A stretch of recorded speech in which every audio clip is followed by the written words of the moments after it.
Bonjour à tous, je suis en compagnie de Elisabeth Rosset, qui est psychologue spécialisée dans la question des addictions et qui travaille pour l'association Clémence Isor, qui est une association qui aborde les sujets d'addiction au tabac, l'alcool, la drogue et d'autres.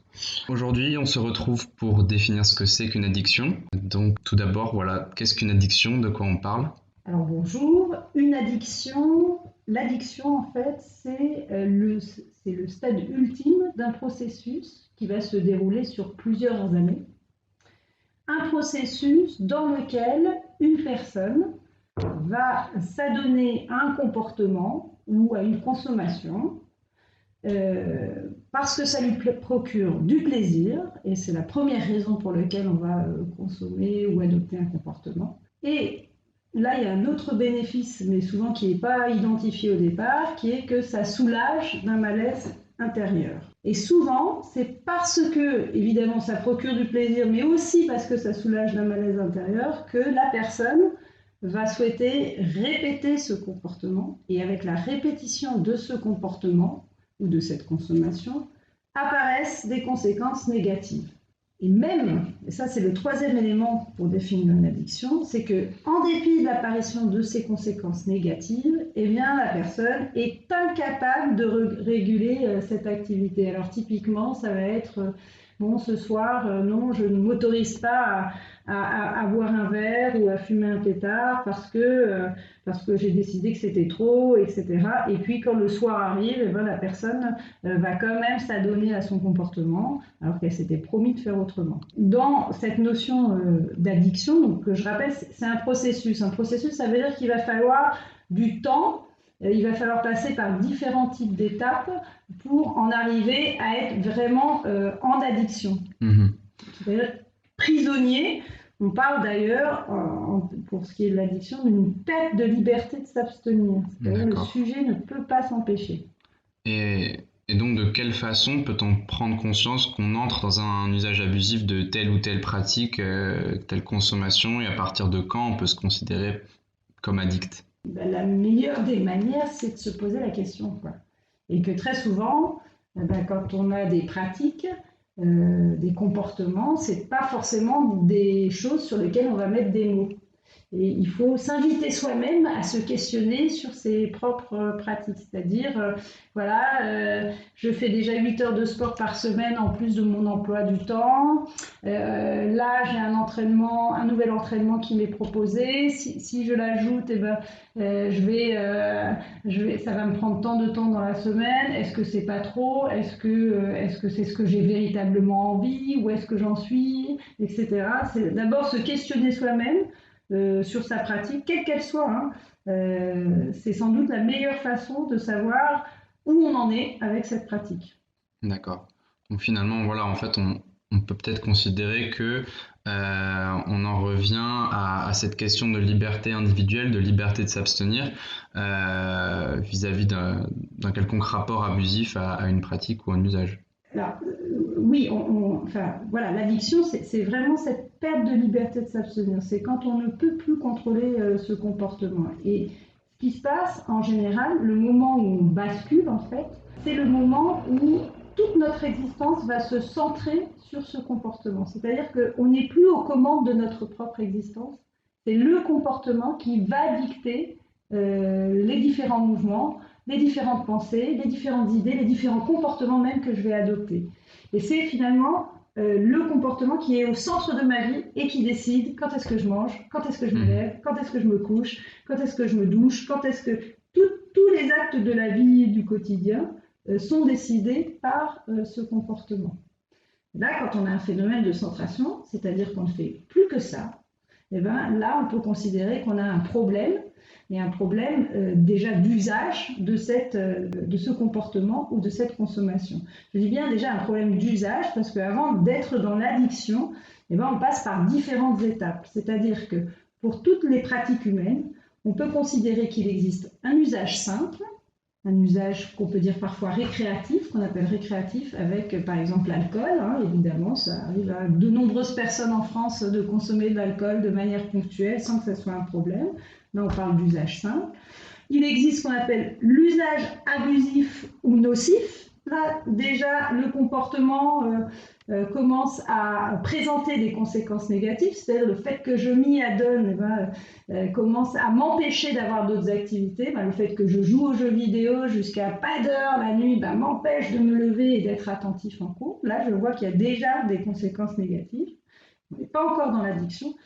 Ensuite, on entre dans un autre stade qui est celui de la dépendance. Je ne peux pas me passer de ce comportement et je le répète tous les jours. Et l'addiction, c'est quand cette dépendance devient automatisée. C'est-à-dire que je n'ai quasiment plus prise sur le comportement. Ça se déroule presque à l'insu de la personne. Ouais, on n'a plus besoin de réfléchir, en fait, ça se fait tout seul, presque mécaniquement, en fait. Alors souvent, d'ailleurs, ce qui est recherché, quand on est dans un tel usage, finalement, d'un comportement, quand on est aux prises avec une addiction, c'est de ne plus penser. Alors ça tombe bien, ça fonctionne, on ne pense plus, on agit. C'est pour ça qu'une des manières de savoir où on en est, c'est de se questionner, c'est de remettre de la parole et peut-être de se questionner seul ou avec d'autres pour réfléchir à ce qu'on fait et ce qu'on souhaite pour sa propre existence. Qu'est-ce que je veux ? C'est une question qui peut aider à savoir un peu où on en est par rapport à tous nos comportements.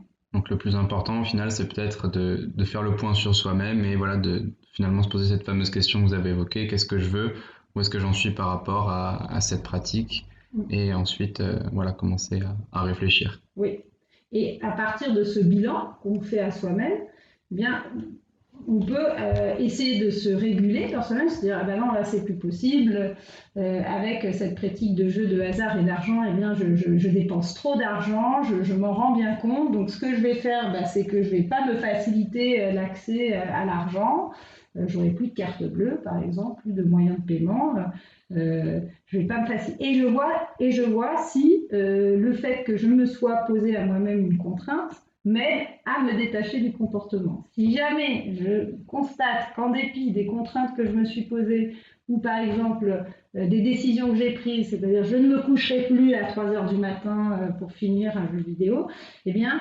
si j'y arrive pas, si j'arrive pas à tenir dans le temps les décisions que j'ai prises, alors là, je vous conseille de demander de l'aide.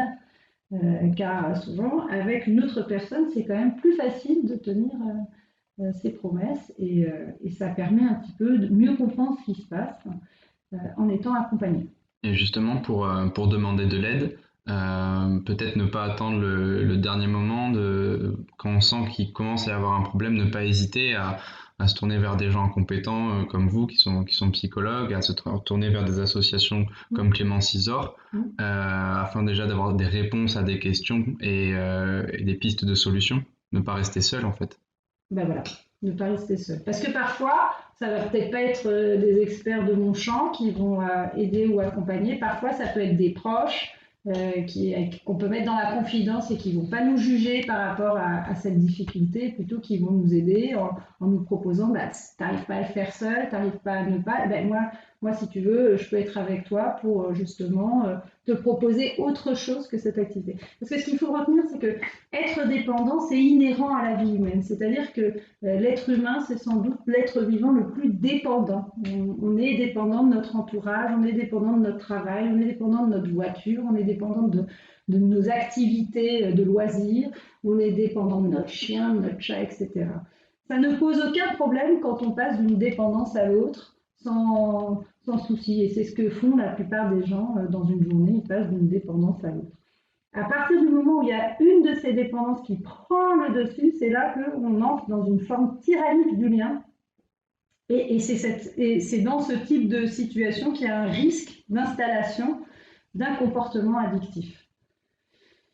Mais voilà, ne pas rester seul avec ces situations, avec ces comportements qui débordent, en parler à un entourage qui, on l'espère, accueille au mieux cette parole.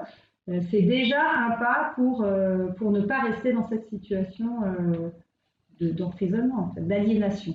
Très bien. Et peut-être dernière question, puisque le mot addiction, on le place sur un ensemble de sujets assez vastes. Est-ce qu'on peut être réellement addict de tout ? C'est tout à fait juste. Le terme addiction, qui est un terme au départ latin, qui est passé plutôt chez les anglo-saxons et qu'on a repris dans notre vocabulaire là, depuis la fin du XXe siècle, début des années 90 en France, on s'est mis à reprendre ce terme d'addiction.